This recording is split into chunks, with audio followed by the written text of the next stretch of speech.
G'day, I'm Patrick from Douglas Fir Design. Welcome to the Rebate Bits.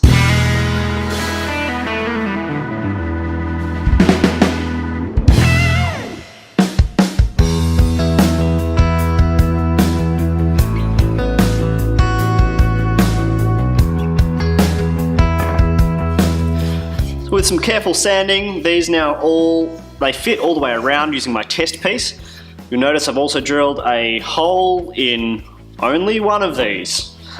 It's a 20mm hole. I drilled it with a Forstner bit. A 20mm hole will fit a standard wine cork if you just shave it down a little bit. I've actually made a little American oak stopper. I'm considering drilling a hole in this and then putting a cork in that so I have more of a pourer, but I'll let you figure out that bit. You could even buy some sort of little brass tap if you wanted. Now we're ready to fit these into the barrel. I'm only going to do one of them at first because I want to fit the bottom of the barrel in, and then we're going to char it using a blowtorch essentially, and then I'm going to put the top in. So we're only going to do one piece. I'm going to loosen these rings, both of them. I'm going to expand those staves slightly, wiggle this barrel bottom in using some shims, kind of like changing a bicycle tire, and then I'm going to cinch it all back up again.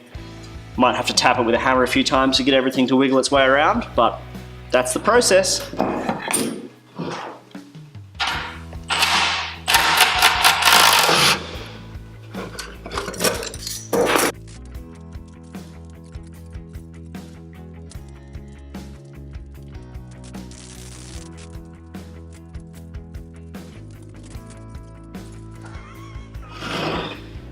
Got the bottom on the barrel. Now what we need to do is char the inside of the barrel. Now this is done for a few reasons. The charcoal layer acts somewhat like a filter. You might have heard of charcoal filtering.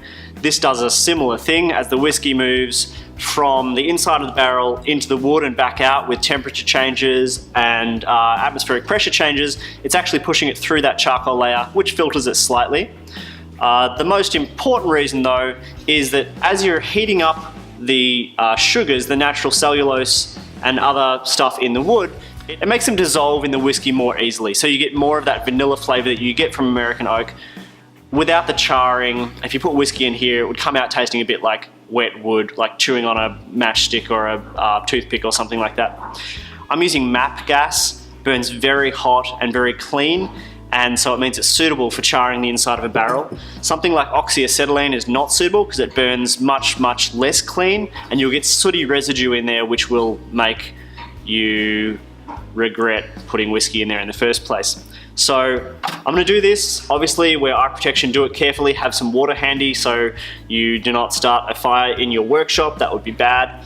What you're trying to do is create an even level of charring on the inside of that timber.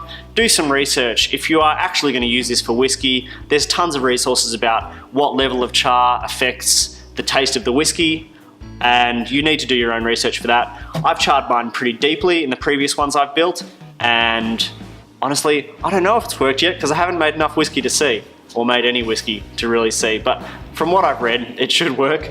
So I'm going to get started on that. Be careful not to burn the grooves. You need them intact, especially in the bottom corner. Don't burn too deeply where the bottom head meets the staves for the same reason. You don't want to burn that joint, but everywhere else, all around the inside of the barrel, you can char.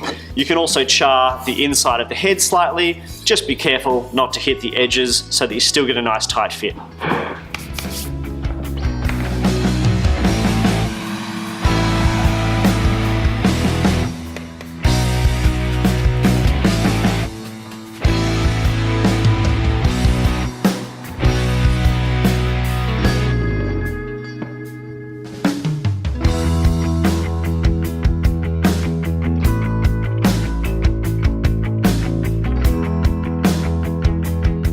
So we've got both our bottom head and our top head on our barrel, all the straps tightened up, it's been charred, we've got a little stopper, it's ready to go. All we need to do now is soak it.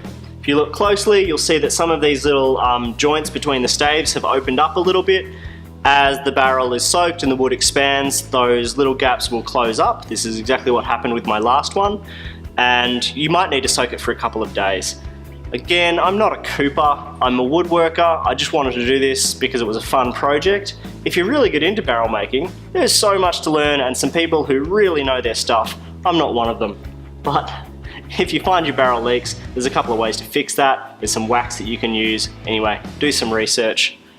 You might find that a smaller barrel is more useful to you. Maybe you don't have 20 litres of whiskey sitting around, but all of these steps can be used in the same way to make something smaller. You can maybe give it as a gift, put a nice bottle of whiskey or two in there, let it age for a year.